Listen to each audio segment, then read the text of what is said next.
Hi, I am Angela Egan with Accelerated Learning. I would like to welcome you here today. Today we're going to talk all about language comprehension and writing. Let's get started. There are 4 parts to our session today. In the first section, we're going to be explaining key components of the science of reading and their impact on comprehension and writing. Part 2, we're going to learn how to implement effective structures and routines for conducting read-alouds and how to enhance comprehension and writing skills. Part 3, we are going to understand how to embed grammar instruction into writing lessons. In Part 4, we are going to plan a lesson that integrates comprehension, writing, and grammar goals. First, let's take a look at the simple view of reading. Although it's called the simple view of reading, it's not so simple because reading comprehension is really the product of 2 essential skills. It's the product of word recognition, decoding, and language comprehension. And this relationship is often represented by this formula. When we think of our word recognition skills, we think of our structured literacy block where we're explicitly teaching our students phoneme, grapheme correspondences. When we think of language comprehension, we really think of our rich read alouds and our writing components. And then when we think of acceleration for all, we think of our small group and intervention block. Some districts call it a win block. I know there's lots of names that people use for this time of day, but all of our students should be receiving the support that they need during this time. It's important to note that neither decoding nor language comprehension alone is sufficient for reading comprehension. It's extremely important that both skills must be proficient. Students must be proficient with both skills in order to be effective readers. So weaknesses in either area can lead to difficulties in reading comprehension. When we think about our literacy block, we have a couple of different components. We have our language comprehension component, which is typically called the reading block. And this is the time where you are reading a text to your students. The goal during this time period is to really focus on background knowledge activation, connecting to prior knowledge, building context, introducing key concepts to your students. Vocabulary instruction is embedded during this time. You are going to have your interactive read aloud where you're engaging students with questioning, predicting, summarizing, making inferences, really thinking about those comprehension skills and strategies. And then you also have a discussion about the text that you're reading. This may include partner talks, whole group conversations, but the goal here is to get everyone talking. And then we have our writing and grammar block. Writing and grammar are usually taught in isolation. When we think of literacy, I feel like so many programs teach these components in silos. We have our reading block and then our writing. However, they should truly be working together, and your grammar and writing instruction should really be embedded within that reading block, and you should be writing about what you're reading, and the grammar should be embedded into that practice. So when you are explicitly teaching a new grammar concept, you're highlighting in the text, and then your students are going to respond to that text and respond to that prompt, and they're going to work on including that grammar concept. So everything really works in a cycle, and everything is really working together. So it's important that we are really teaching both reading and writing together. And then we have our structured literacy, where we're really focusing on those word recognition and phonics skills. Within this chunk of time, you're working on phonemic awareness skills, phonics instruction, explicitly teaching those high frequency words, encoding and spelling practice. And then you're also making sure your students are spending time in text that might be just a decodable text, or maybe it is you're also incorporating some content passages and some text, some different passages that are not as controlled to make sure they're applying their phonics skills to additional texts. And then we have our acceleration for all block, as I mentioned in the previous slide. Here's where we are focusing on our targeted small groups and having our intervention block, where all of our students are receiving everything they need to be successful readers and writers. And now during this block, this is where you really want to focus on those skills groups. If you need more support with your structure literacy or acceleration for all block, I do have a different webinar called Small Group Structures and Routines that will help you plan and get ready for that instruction. Today is going to be all about language comprehension and writing. When we think about the research, we know that reading and writing are not natural processes for humans because they require explicit instruction and a conscious effort to learn, unlike spoken language, which is acquired naturally through exposure. And there are several different reasons for that. When we think about the brain structure, our human brain is hardwired for speech with specific areas that are dedicated to processing spoken language. However, there's no specific reading lobe in the brain. So reading requires integration of several brain processes that are not inherently connected, such as recognizing those visual symbols, associating them with sounds, and meaning. Decoding is very complex. Learning to read involves decoding the written symbols into sounds and understanding the alphabetic principle, as well as applying those skills rapidly and fluently. So it's a very complex process because it really requires that conscious recognition of those phonemes, which are the smallest units of sounds, and their corresponding letters or letter patterns, which can vary across languages. And then we think about cultural development. Reading and writing systems are cultural inventions that have developed over time. Many cultures historically relied solely on oral traditions without written systems, demonstrating that literacy is not a natural human trait. And then most people need explicit instruction. Unlike speaking, which children learn through immersion in language-rich environments, reading requires direct instruction in phonemic awareness, phonics, vocabulary development, and comprehension strategies. This instruction is necessary because written symbols are arbitrary and must be consciously learned. When we think about language comprehension, the research consistently demonstrates that to improve language comprehension, we should really focus on explicitly building background knowledge, using specific purposeful questioning here. The key word there is purposeful. Directly teach and model comprehension strategies through structured scaffolded routines. And then you want to make sure you have that gradual release incorporated within your lessons, and making sure that you are taking time to model, guide your students throughout their thinking process, and then really enabling them to apply those strategies on their own so that they can gain a deeper understanding of the text and what they are reading. We're going to talk about comprehension, the process of comprehension, and the products of comprehension. When we think of the process of comprehension, we're referring to the cognitive and linguistic activities that occurs while a reader is engaging with a text. And so some of these processes include decoding individual words, analyzing word meanings, analyzing the sentence structure and the meaning, integrating information across sentences, incorporating your background knowledge, making inferences, and really building a mental model of the text. These processes occur simultaneously and recursively as you interact with the text. The process is dynamic and it involves active engagement with the material.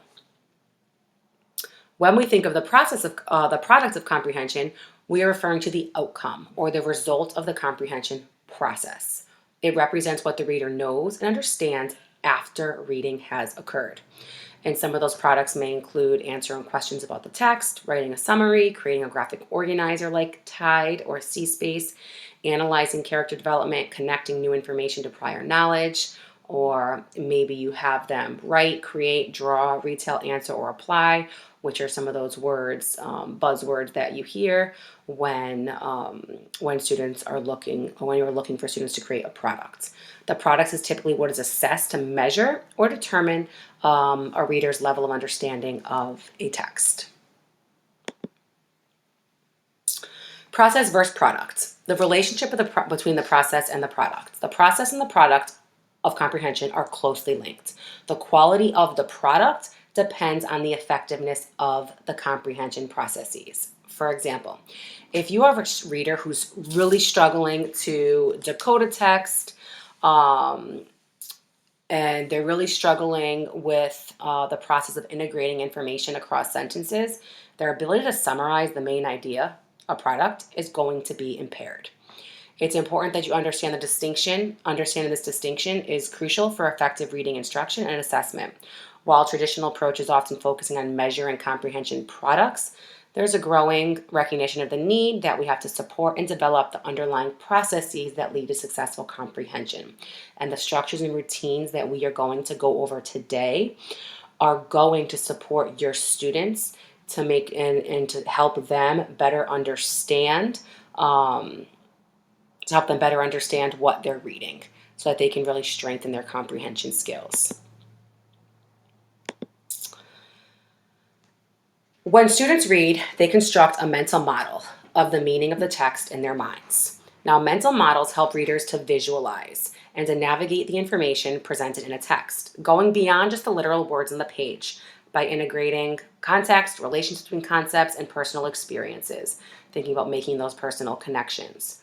As someone reads, the goal is that they're actively building a mental model by extracting those key details from the text, making connections between them, and filling in gaps with their existing knowledge. Now, that is the goal. However, students need to be explicitly taught how to create that mental model. And the quality of a mental model is significantly impacts how well someone understands and remembers information.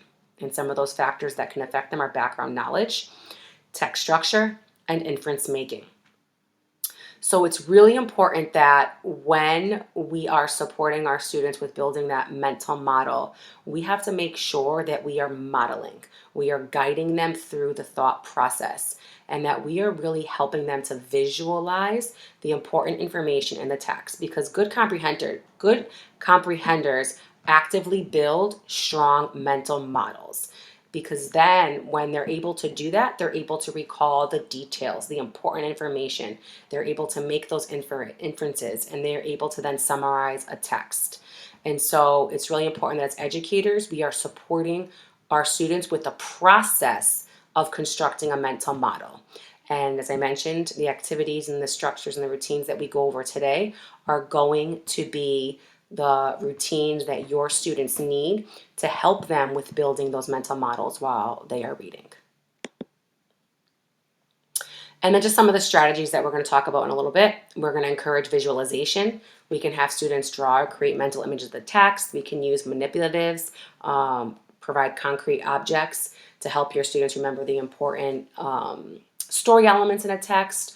Or as they're making inferences, we can have them use concrete objects to help them remember to make those inferences. We can use graphic organizers, which we're going to talk about today. Teach connectives, practice inference making, which should be happening during every read aloud.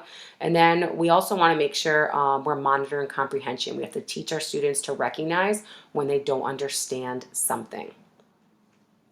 So when you think about a mental model as you're reading a text, your students are going to be imagining what they're reading. So if you're reading a story about a character who's going on a hike in the mountains, as you're reading that, you're expecting that your students are picturing in their minds maybe an image of a mountain terrain. Maybe they're thinking about the weather conditions.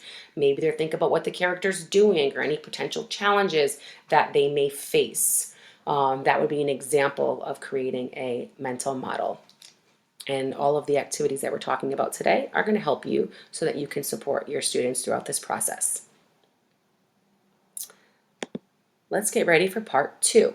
When we think of knowledge building, everyone kind of has a different idea of what knowledge building student knowledge really means. I've talked to some people who say, well, no matter what I teach my students, I'm building their knowledge on something. And that's right. Anytime you're teaching them something, they're going to gain a new understanding. But the question is it really going to stick if you're teaching your students one topic one day and then you're moving on to something else? And so when I think of building student knowledge, I think about incorporating topics that align to social emotional learning and our science and social studies topics, right? These are things that our students need to know and to understand to have a better understanding of the world around them. In schools currently, I know there's separate programs for SEL, there's separate programs, separate time slots for science and social studies. But if we really integrate those topics into our literacy block, we're going to tie up some free time at the end of the day to work on some other things with our students and really focus on those more relationship building activities. So when I'm talking about building student knowledge, I am talking about the topics that you're going to choose to use to teach your students during your literacy block. And so I highly suggest that you choose meaningful, standards-aligned topics, and that's why I highly suggest using your science and social studies standards to help come up with your topics. Look for themes that allow for exploration of identity, community, the natural world, or historical events. From there, you're going to develop your essential questions. Create thought-provoking, open-ended questions for each topic. How do our feelings influence our choices, for an example, for SEL? Why do plants and animals need each other? How do communities change over time? And then you have to decide on the texts. Ideally, you want to choose between 2 to 4 books related to each topic, and they do not have to be one genre. You may choose a picture book, maybe you're going to choose a nonfiction book, maybe a poem, but you just want to choose texts that align to that topic. And you want to make sure you're choosing high quality, diverse texts that will showcase multiple perspectives and deepen your students' understanding of the topic.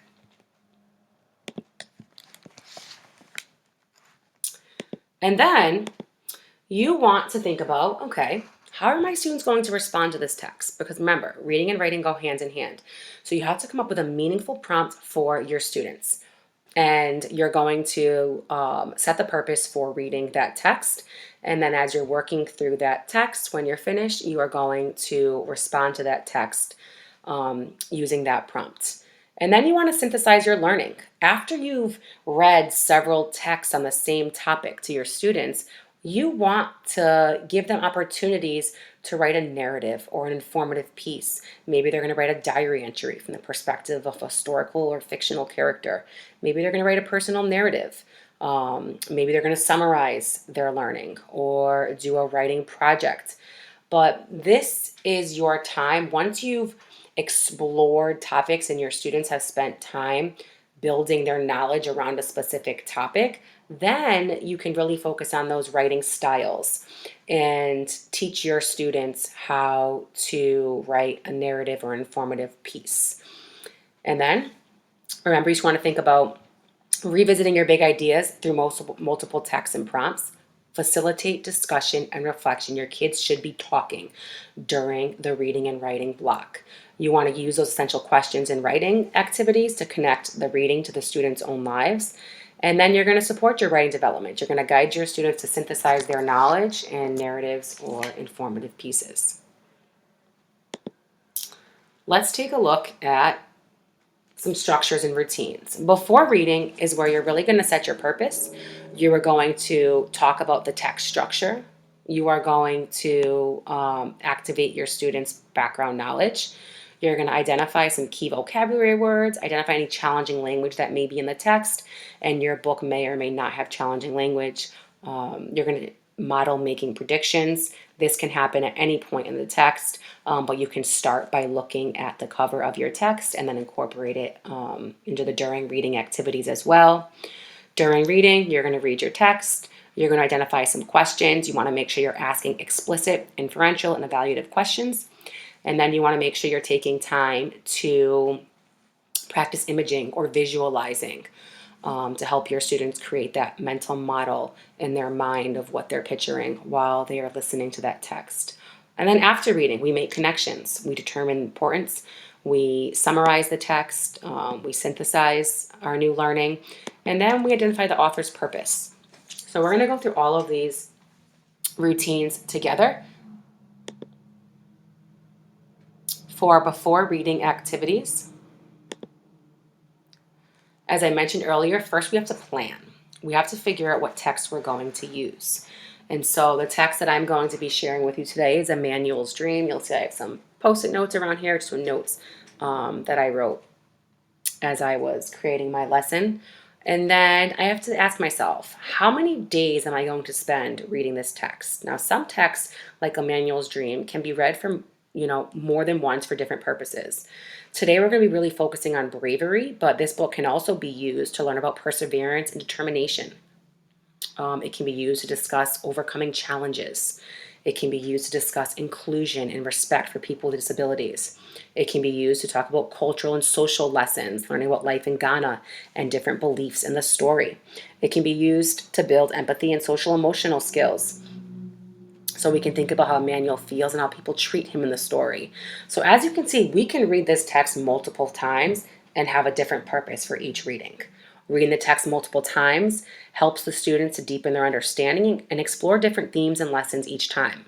This book supports many kinds of learning beyond just the idea of bravery. And so that's why it would be a great book choice to use, and that's why I chose to read this text today. But that's something you want to think about during your planning during your planning period. How many days you're going to set aside for this text. Remember, there should be 2 to 4 books that go along with the same theme as Emmanuel's dream to help deepen your students' understanding of bravery. Once you've planned out your text, you're going to set your purpose, right? Every single lesson is going to start with your purpose. Today, we are going to read Emmanuel's dream. As we read, we're going to be thinking about the different challenges that Emmanuel faces and how he overcomes each one. After you've set your purpose, you're going to then identify your text structure. And as you can see here, I have already written out my explanation for Emmanuel's dream, but you are going to tell your students exactly what type of text structure your book has. So this is a book that it is a narrative. It is an informative text. It is a nonfiction text, right? Whatever the text structure is, whatever the genre is, you're going to tell your students. And then you're going to explain to them what you want them to notice as you're reading that text, right? So you're going to think about the different text structures here because that's what you want to draw their attention to as you are reading. And you're doing this every single day with every text that you read so that they become familiar with the language and the wording, so they truly have a deeper understanding of what text structure really means. So here's an example of one that I had written for Emmanuel's Dream. This, Emmanuel's Dream, is the true story of Emmanuel. It is a nonfiction book that is written as a chronological narrative. It tells the real-life story of Emmanuel, a boy from Ghana who was born with one strong leg and one weak leg. The story is told in the order that events happen, from the beginning of Emmanuel's life to the challenges he faces, and ending with his achievement and impact. It follows a clear sequence with a beginning that introduces Emmanuel and his setting. And then as you progress through the story, you're going to notice the middle of the story really focuses on some of the challenges that he faces. And as we get to the end of the story, it really focuses on his achievements and the impact that he had on others.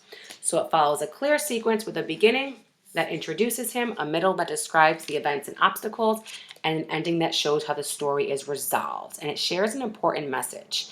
This structure is going to help us to understand both the real events and the overall theme of the story. And then we are going to think about what our students need to have an understanding of to understand the story. What background knowledge of the context is needed in order for them to understand Emmanuel's dream. And so as I was planning out the lesson, I came up with disability and then the geography and culture of Ghana, maybe two areas that I would want my students to understand before we read this text. So I may say to my students, what do you already know or what comes to mind when I say disability? And I want to see what they say. And here I can create a KWL chart. I can have it on an anchor chart and just see the kinds of things they come up with. If your students are really struggling, then you can ask additional questions. Have you ever, do you know anyone that has a disability? Have you ever seen someone with a physical disability? I can explain to them what a disability is and how many people have different disabilities that they may face in their daily lives. And then I would help them to just understand Emmanuel's experience before we read the text. And then the geography and culture of Ghana. I want to know, have my students ever heard of Ghana? Do they even know where Ghana is, right? Depending on where I'm teaching, maybe they have family in Ghana. I know I work in a school district where we have many families from Ghana. So I want to make sure that I'm really talking to those students who have been there and who have experience there so they can share some of their culture with the rest of the class. And if you have a map, show your students where Ghana is on the map so they can really think about where it's located. It makes it seem more realistic to them.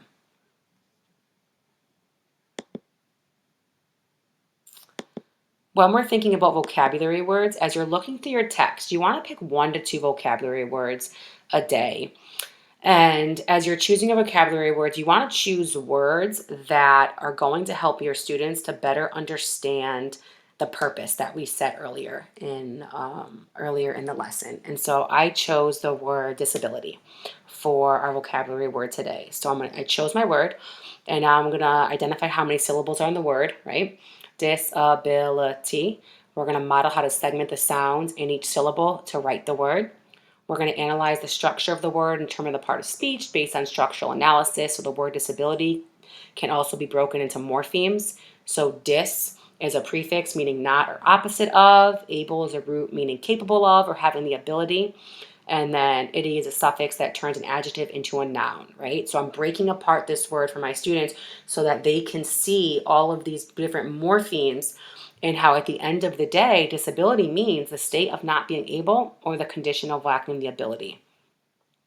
And then I'm going to provide an example of the word. So someone might use a wheelchair to get around. People may need to wear glasses to see better or to learn in a different way. Having a disability doesn't mean a person can't do things. It just means they may do them in a different way or need extra help. Everyone has different abilities, and that's what makes all of us special. And then I would tell them a kid-friendly definition of the word disability. A disability means a person's body or mind works differently, so some things might be harder to do. As we're reading the text today, I want you to listen for the word disability. And then you're going to identify any challenging language. So here's where you're going to think about, okay, as I read this text, was anything confusing to you? Because if a sentence was confusing to you, it's definitely going to be confusing for your students. Some of the things that you can look for that might be challenging are the examples of figurative language. So metaphor, simile, personification, hyperbole, idioms, allusion, onomatopoeia. Those are all things that may be confusing for your students to understand. So you want to explain what figurative language is.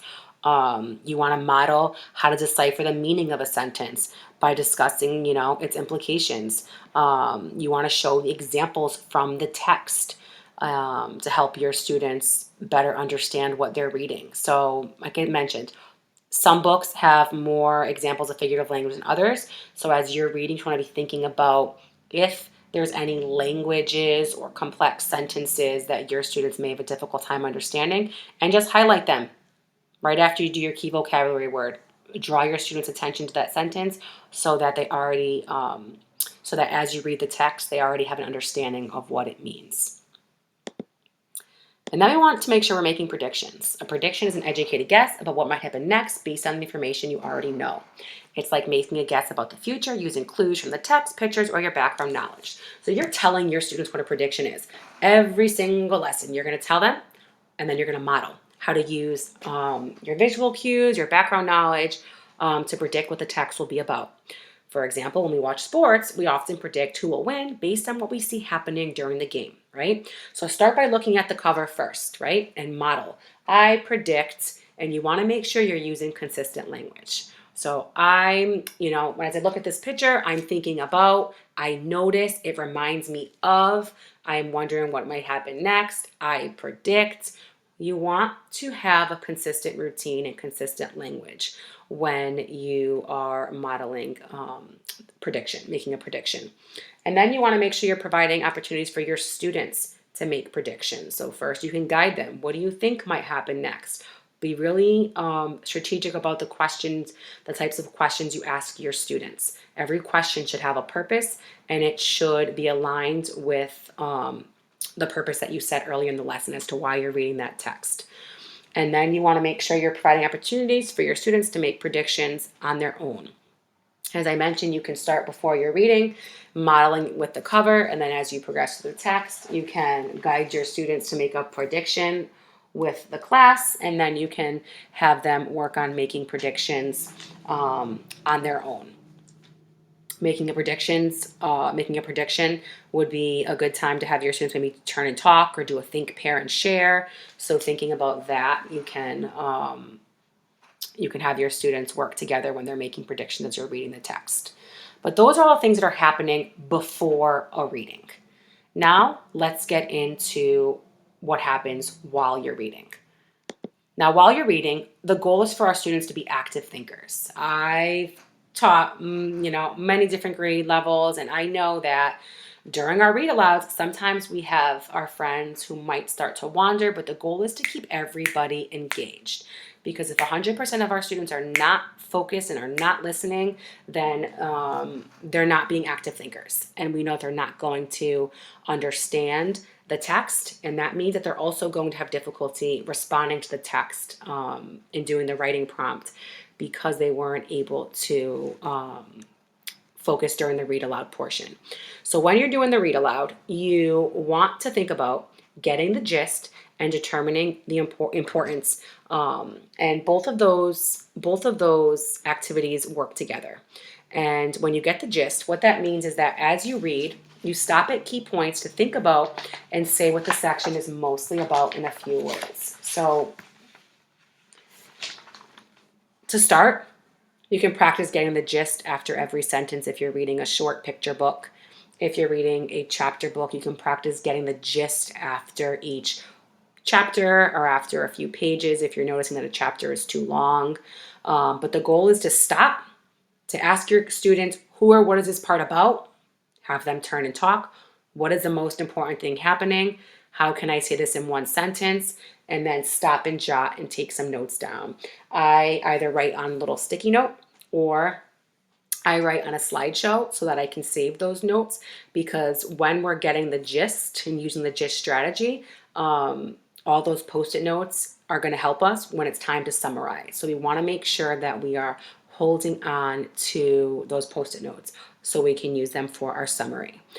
And when we think about determining importance, it's really about deciding which details or parts of the story or information are the most important to remember and which can be left out as less important. So during the read aloud, you can guide your students to first get the gist by identifying who or what the section talks about in the main idea. And then you can have a discussion with your students about which facts, events, or parts of the story are most important to keep in mind as you continue reading. And you can add that to your gist. This will help you to weed out the unnecessary information, and it will also help your students to understand which information is the most important information in the text. And using both strategies together can really help your students to stay focused on the main message while also noticing the key details that will support their understanding of the text.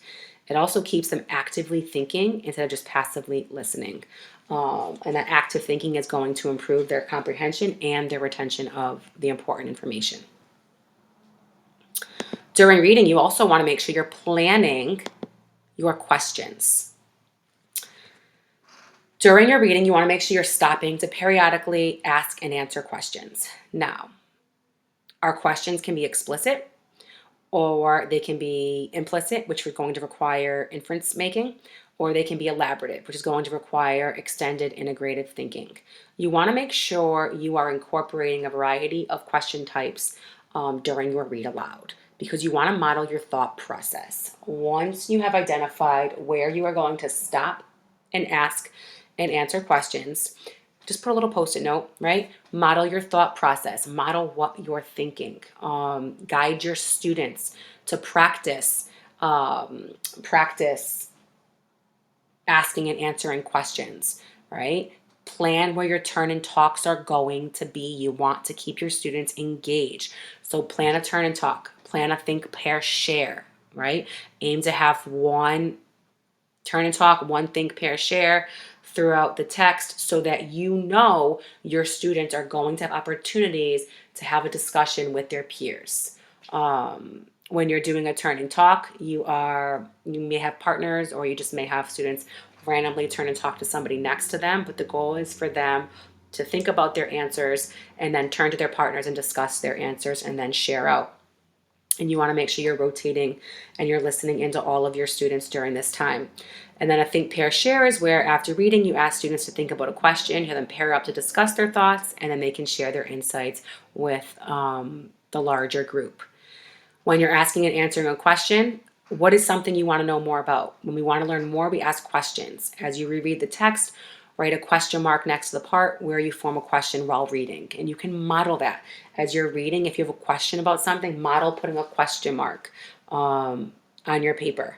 And then model searching for that answer. We want our students to see us doing these things on a regular basis because it's that repetition, it's that consistency that's going to help them apply it on their own.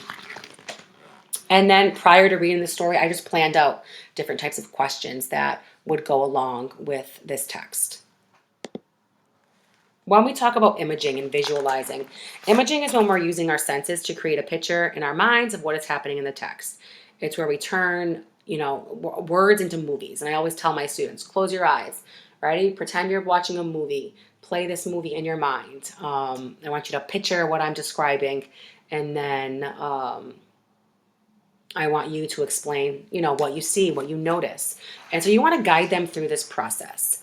So for the part of the text that I chose, from then on, Emmanuel hops to school and back, 2 miles each way on one leg. So now, after I read that part, I want my students to imagine what that looks like, right? And it's okay if they've already seen the picture. Ask them, what are you thinking about? Imagine you are Emmanuel. What are you thinking about? What can you see? What do you hear? What do you feel? You can ask, what can you taste if it applies to what you were reading. Encourage them to use their senses to form a complete image of the scene in their mind, right? What emotions do you feel? You really want to help deepen their visualization of this part of the text. And you want to encourage them to share their thoughts. You can use a sentence frame if you need to. If you notice the students are having a difficult time orally expressing the details of the scene they've imagined, provide a sentence frame. Okay, it's extremely important. And then once they've imagined a scene, you can have them, sketch their sentences for additional work. That's something they can do during independent time. If you have younger learners, this may be something you have them do while they're listening to the text.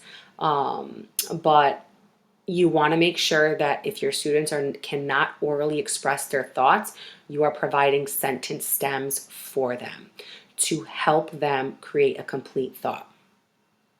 And those are the activities that should be taking place during your reading of the text. And then after reading, the first thing you want to think about is making connections. So after I read this text, I may ask my students, have you ever faced something difficult that you didn't give up on, like Emmanuel? What happened? How do you keep going? Okay, so I want them to respond to that, but I also want them to understand that when one thing reminds us of something else, we're making a connection. A connection is when you relate something from the text to something you already know or have experienced. Okay, so that's something you want to tell them every time you're making a connection. As you read the text, draw a circle around any part that reminds you of something else. You can have them do that if they have the text in front of them. Or maybe they're going to show you a circle, give you a visual if they're making a connection while you're doing the read aloud. And then afterwards, does the connection relate to the passage, right? Is it a meaningful connection? Does it relate to the purpose of the text? But the important thing to remember is that you want to explain what a connection is. You want to model it. You can give your students a visual cue that they can show you while you're reading, that they're making a connection, but you just want to be consistent. Make sure you're consistent, and then make sure after every reading you're taking time to think about the reading and making those connections and giving all of your students an opportunity to make connections. For our summary, we are going to be using Tide, which I'm going to talk about a little bit more once we get to the writing portion of the lesson.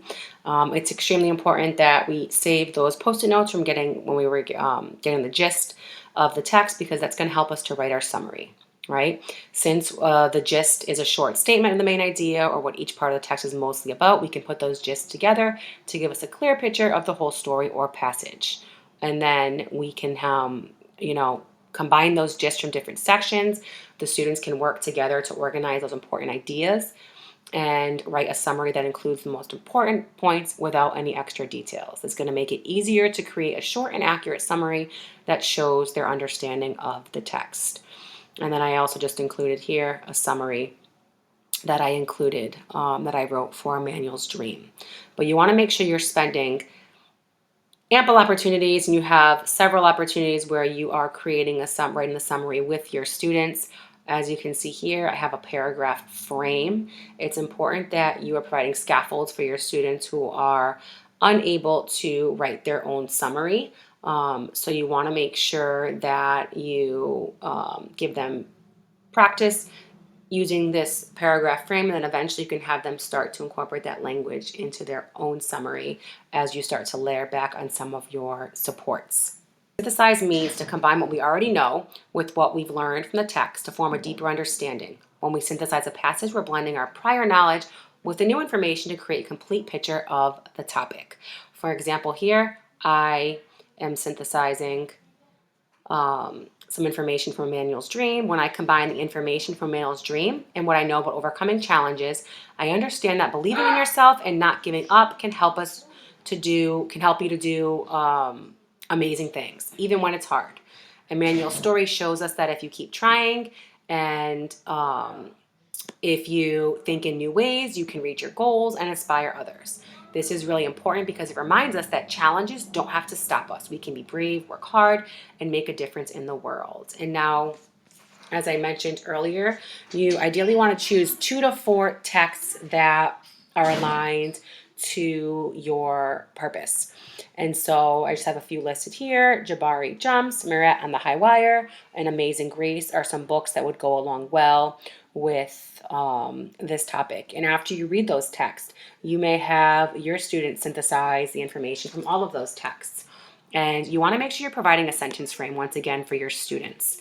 And then as they get comfortable using this language and more familiar with it, you can have them start to write that sentence frame on their own. And eventually they'll get so used to the structure of the sentence frame that they will be able to apply it independently.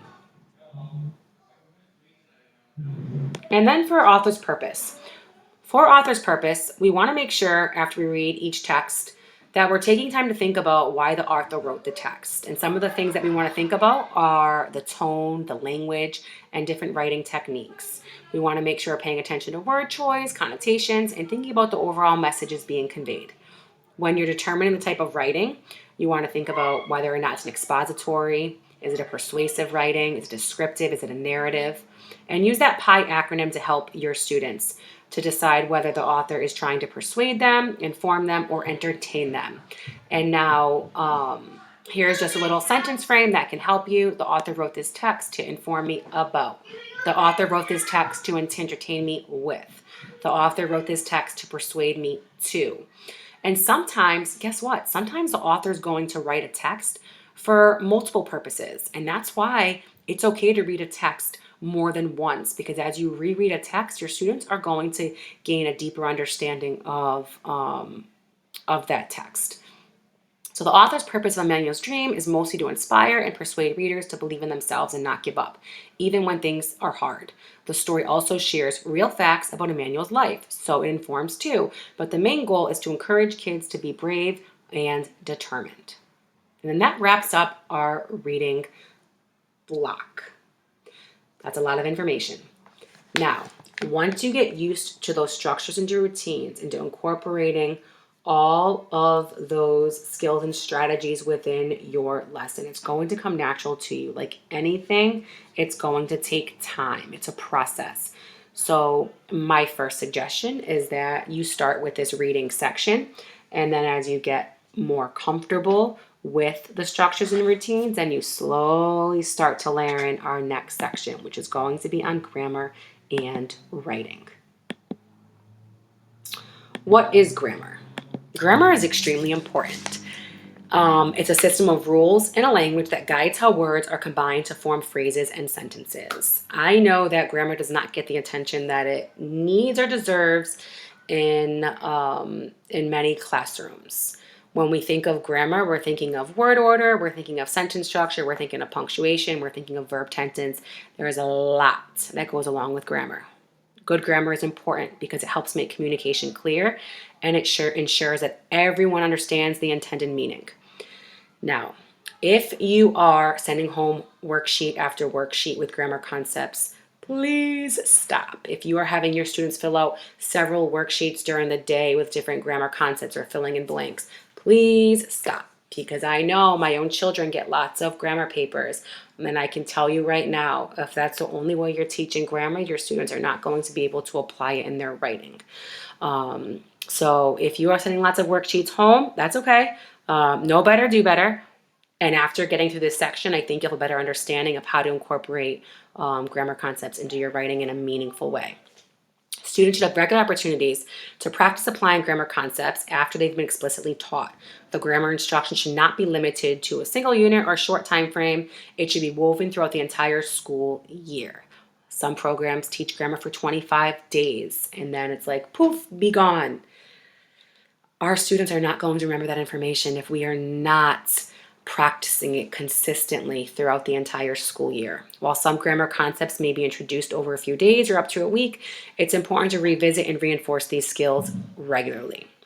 To help students retain and apply grammar rules, you can add key information to an anchor chart once you've explicitly taught a concept. That visual reference can be used throughout the year to remind students of important grammar concepts, support their ongoing learning, and connect grammar to other literacy skills. Remember, be consistent. Use your anchor charts and focus on integrating your grammar instruction with other writing lessons.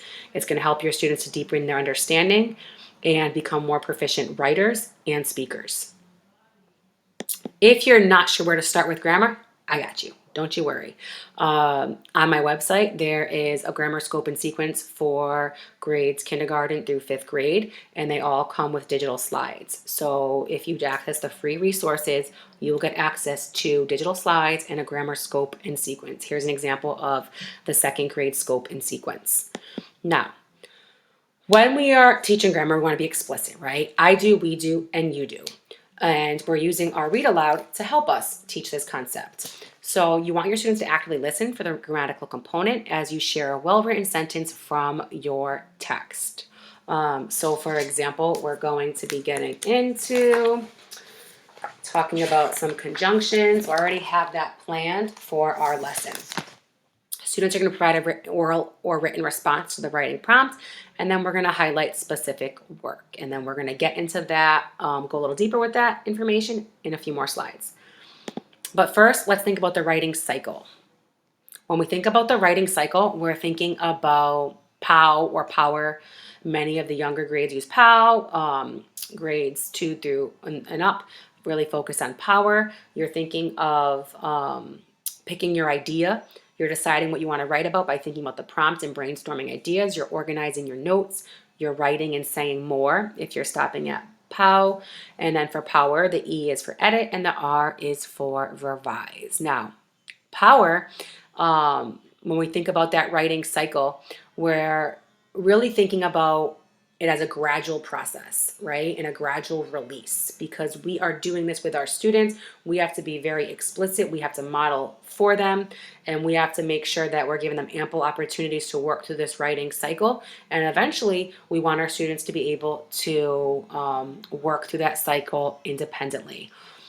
Tide is one of the frameworks that we're going to be using when we are summarizing, and I talked about it earlier a little bit when we were going over our summary, but we're going to be using Tide as we answer our prompt today. So power, Tide, they do not need to be done every single day. They need to be used regularly and intentionally, especially for longer or more complex writing. And you should provide scaffolds and adjust that based on your students' needs and the goals of your lesson. But, power is our writing cycle.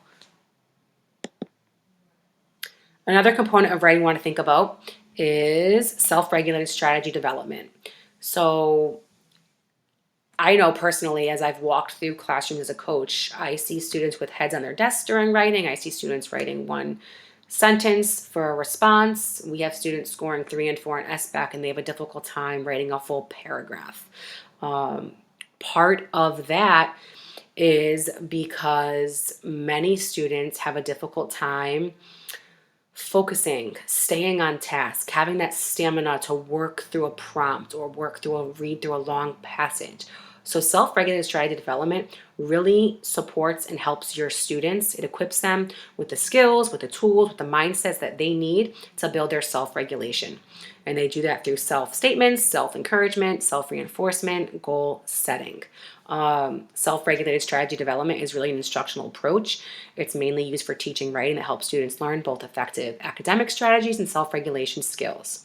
It's supported by decades of research, and it's designed to move students from teacher-supported learning to independent mastery. As I mentioned, some of those key components are explicit teaching of writing strategies, direct instruction and self-regulation skills, such as goal setting, self-monitoring, self-instruction, and self-reinforcement, and then focusing on making students aware of their learning process and giving them the tools to manage it independently. Some sample statements that you can use depending on what you're working on. If you know your students are having a difficult time problem solving, what's the first step? Let me read the problem again, right? You want to start by modeling this, right? And making and posting on your board maybe a statement that applies to all of your students. And eventually you want your students to start setting their own goals and coming up with their statements to help them work through difficult tasks or set their own goals for their writing. I put in here that could go along with different things depending on what you're working on. But you want to think of, what are some scaffolding think alouds that you can include? What are some metacognitive prompts? You have to think about your students and what your students need in order to make sure that you are being really meaningful with this approach. And as I mentioned, you're going to set some goals for the class, and then eventually your students are going to set their own goals to help them, regulate, build their self-regulation so that they can work independently and work through a prompt and complete a task on their own.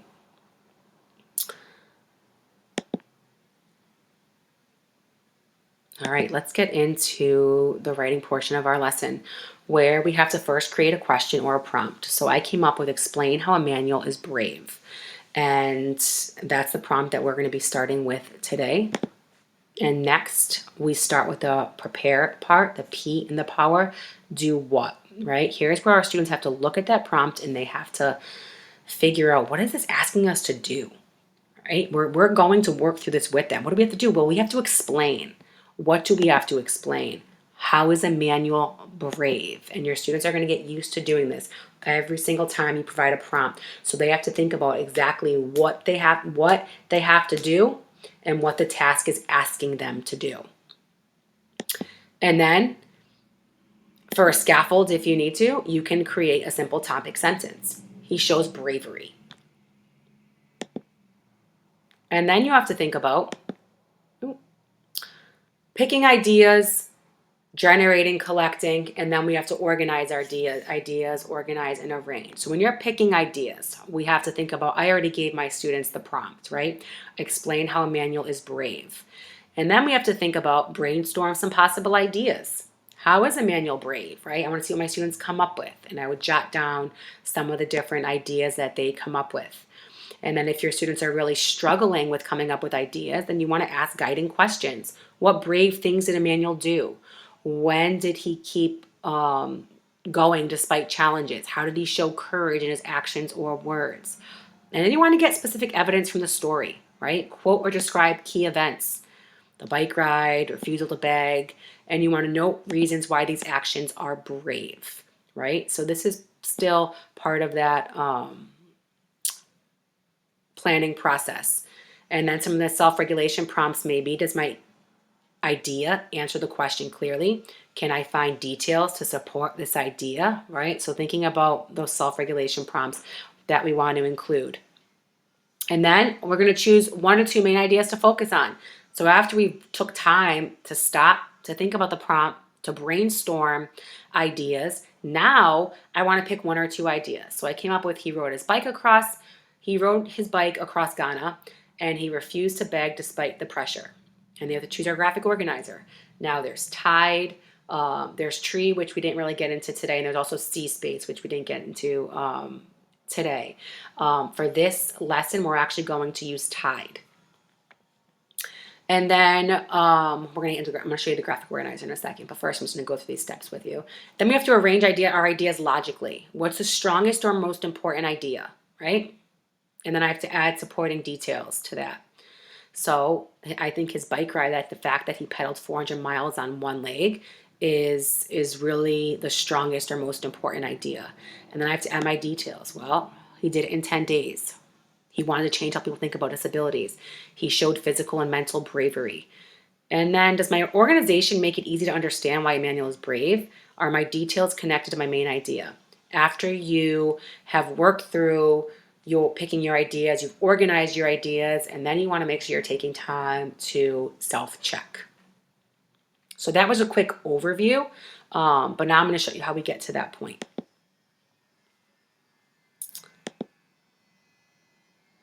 All right, we're still in that prepare section, planning section of power. So we want to pull apart our prompts. He shows bravery, and we're going to do that by asking some questions. Who shows bravery? What did he do? When did he show bravery? Where did he show bravery? Why did he show bravery? When you're thinking of expanding a sentence, level 1, simpler questions would be to use the what, when, and where question words. And then level 2 would be a little bit more complex, or who, when, where, and why question words. And so as you are expanding this sentence, you want to be working together with your students. And as I mentioned, it's really important that you are working through several examples together before you have your students go on their own and complete a task like this. You want them to become familiar with the process. And then ultimately, you would then use the details that they provided to come up with an expanded sentence. And usually after we filled in the sections, I give the students usually about like 30 to 60 seconds. Okay, who can combine this information to create a sentence? I have them work through all of the different details to try to create a meaningful sentence. And I do this with as young as first graders. Last year, first graders they were very successful with completing a sentence, creating that sentence on their own. And then as a class, we worked together and made sure that it was a good sentence to use. And then we added it into this little frame box here. As we are thinking about organizing our work, as I mentioned, we use TIDE. We have our topic, our important evidence, our detailed analysis, and our ending. And so here is where we start to put in some of the information from our expanded sentence. So you're going to work through that with your students to turn that expanded sentence into use the information to fill in your organizer. And after you filled in your organizer, now I'm going to highlight the grammar concept. So today we are talking about coordinating conjunction. So this is a sample from the slide. You are going to explain to your students that coordinating conjunctions are special words that help us connect two similar things or ideas in a sentence. They make your writing or speaking sound smoother, and then you will give them examples. The digital slides have examples for you going through all of those different coordinating conjunctions. And then I would say to my students, I'm going to highlight it in the text first here. As I read this text, I want you to listen for the coordinating conjunction. Her name was Comfort, and she named her first child Emmanuel, meaning God is with us. Okay? And then so you want to talk to your students. What was the coordinating conjunction that you heard? Have them give you a thumbs up if they heard the conjunction. How was it used? What two similar things or ideas are being connected in that sentence? And then you're going to talk about it. And then you're going to show your students an example here. So we talked about, using our graphic organizer, we talked about how Manuel shows bravery by riding his bike across Ghana. And he also pedals 400 miles. Which coordinating conjunction do you think would best would be the best one to use to combine these two sentences? And I had them turn and talk to their partner. And then I would have them share which coordinating conjunction they felt was the best fit for the sentence. And then you want them to explain. Explain why. Why was it the best choice? And it's as simple as that. To go, the next step would then be taking that Tide organizer and then having your students write out their sentence or their paragraph frame using the information from your organizer. Your students are then going to draft their sentence or their paragraph using, they can use the writing notebooks that I already have for each grade level that are in the free resources, or you can just write on a piece of paper. But the goal here is that they're now going to practice connecting the information from Tide, and then they are going to use a conjunction to write one of their sentences. And so now, as you can see, we highlighted the grammar concept. We showed our students how that conjunction was used in the text. I modeled how to connect the two sentences.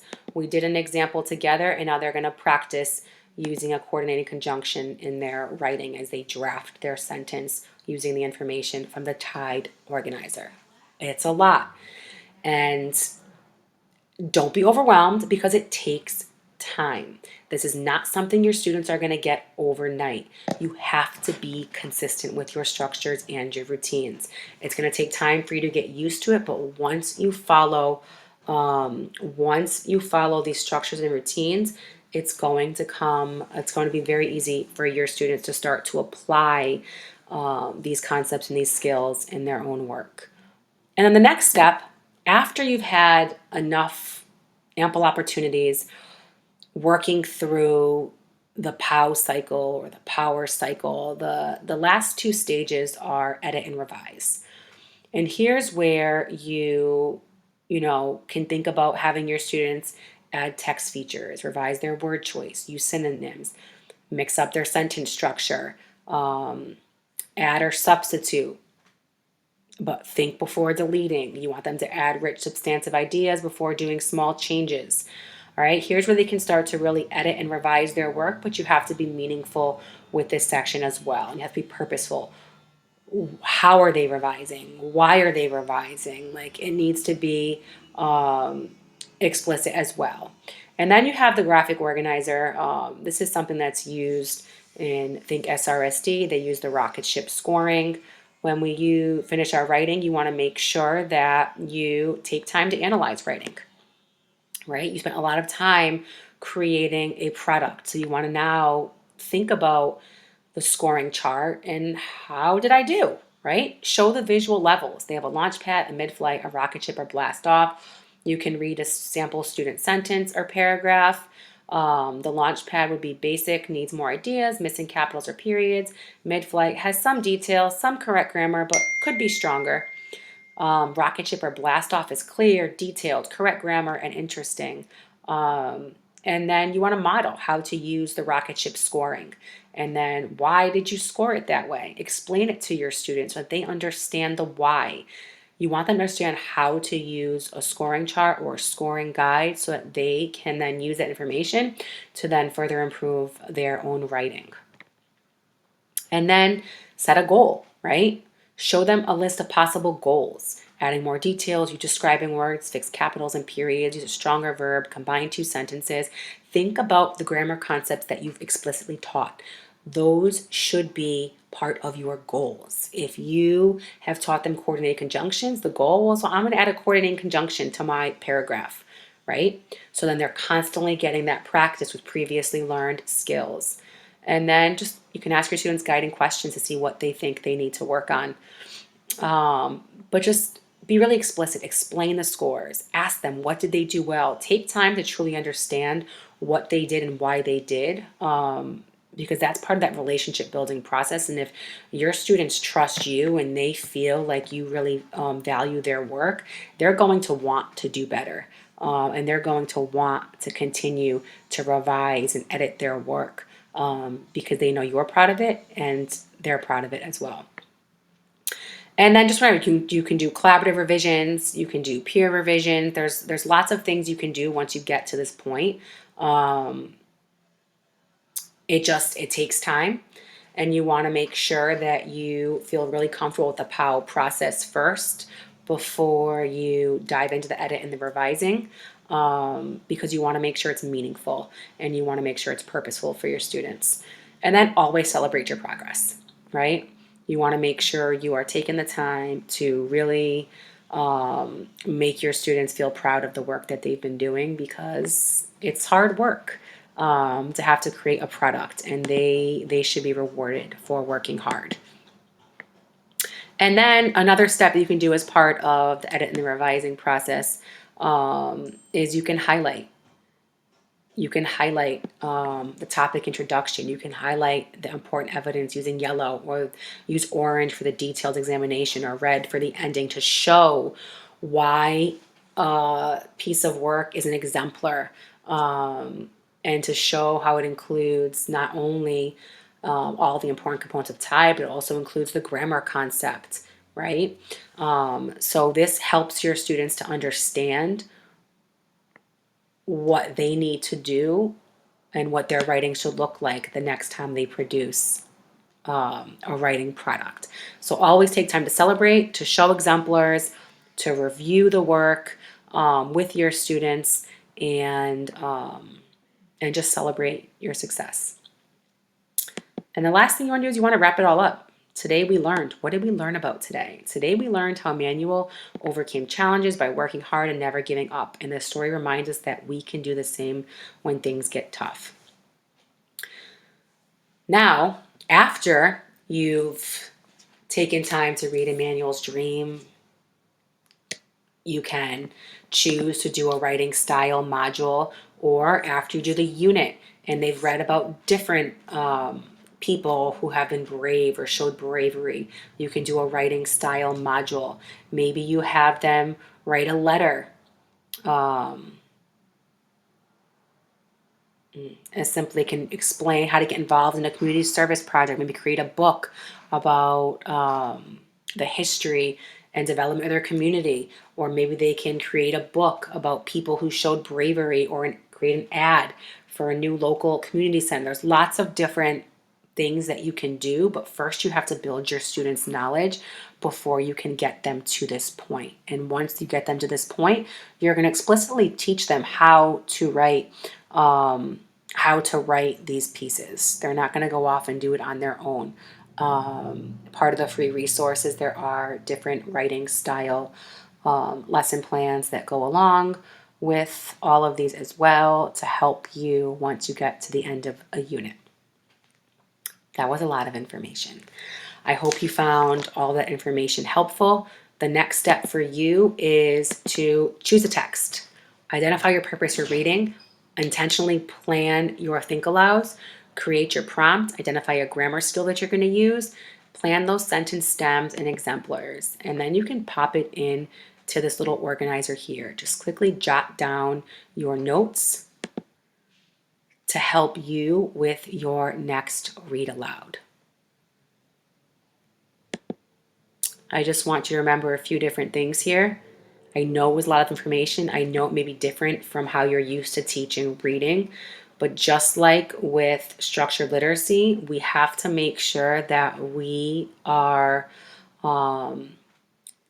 taking the time to explicitly teach our students how to comprehend a text, and we have to model it for them. We have to guide them through the process, and we have to give them ample opportunities to apply these skills on their own. Learning to read effectively involves creating and strengthening neural pathways in the brain. These pathways are networks of neurons that become more efficient with repeated use.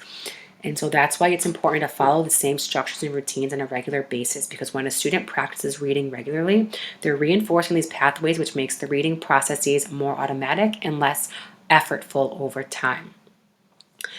Students who struggle with reading, creating these neural pathways can be more challenging. So they need more repetitions to achieve the same level of automaticity as others. This means that consistent practice is crucial in helping them to be able to understand how to comprehend a text. Consistency and daily structures and routines are so important. It reduces the cognitive overload. When students follow a structured routine, they don't have to spend mental energy figuring out what comes next. So that reduces their cognitive overload. They build habits. Consistent routines help in forming habits. When reading practice becomes a regular part of their day, it becomes ingrained and less likely to be disruptive, leading to better long-term results. And it provides predictability. A predictable routine can reduce anxiety and stress, which can otherwise interfere with learning. When students know what to expect and when, they can approach tasks like reading with a clearer mind. And as I mentioned, we really want to reduce that cognitive overload because when the brain is overwhelmed with too much information or too many tasks, it can be difficult to learn. And students with reading difficulties, for students with reading difficulties, managing cognitive load is essential. So we want to have structured routines that can streamline, so that they can streamline their efforts and focus their cognitive resources on improving their reading skills rather than on managing multiple unpredictable tasks. Just some references here. I participated in the AIMS Pathways to Proficient Writing course, which is an amazing writing course. I learned a lot of new information. It was very helpful, and helped me to better understand how to support the teachers in my school building, and also how to help all students learn to write and become independent writers. And then I also did the Think SRSD program as well, which is something that I'm going to be using to support classroom teachers this year with writing supports. The last thing I want to show you are some of the free resources that are on the platform. I am currently in the grade 1 resource for language comprehension, and you'll notice that all of the comprehension documents start with your interactive reading lesson support sheet. And then as you scroll through, you'll notice there's a sample literacy block and what it might look like for you in your school. You will also find some helpful information to help you navigate these resources, as well as some information about different text structures and key comprehension strategies and how to effectively teach them. And then once you continue to scroll down, you'll notice there's the knowledge building units and essential questions for kindergarten through 5th grade. And all of the skills build on each other as you progress through the years. The content is continuously reviewed to truly help students build their knowledge over the years. And then as you scroll, you'll see just what a grammar and writing component looks like, as well as the scope and sequence for that grade level. There's an explanation of how to use the writing style modules with all of these lessons, and then examples of writing style modules that can be incorporated within each unit. And then as you continue to scroll for the younger grades, you're going to notice that there's a calendar, and this calendar can be used for morning meeting. It has different activities that go along with the theme to help your students not only build stronger relationships with their peers, but to help them to build a deeper understanding of the topic. And so the calendar is in the beginning, and then as you scroll towards the end of the unit, you'll see there's an explanation of what those activities might look like in the classroom. And then you have your lesson plans. Prior to your lesson plan, there's going to be a vocabulary support sheet, which is going to give you the vocabulary word for the day. It shows you how to break it into syllables, kid-friendly definition, an example sentence, and then an idea for a think, pair, share prompt or a turn and talk. And then you have your lesson plan template, which is going to show you the text at the top of the page. And then it's going to show you what your objective is for the day, how many days you're reading that. It's going to give you your challenging language examples, as well as to show you what your focus is going to be for that day. And then you have your reading and writing connection with a prompt at the end. And then you'll see that there are additional questions for each day that go along with the objective for that day. And then you'll see a lesson plan for each text that goes along with that topic. And for all of the other grade levels, it's going to be, the format is going to be very similar to this. And then you'll also notice that once you get to the higher grade, there's going to be a comprehension checklist that's also going to be included with each of the lessons. So these resources are free. They are located on the website, and you can choose the grade level that is best for you.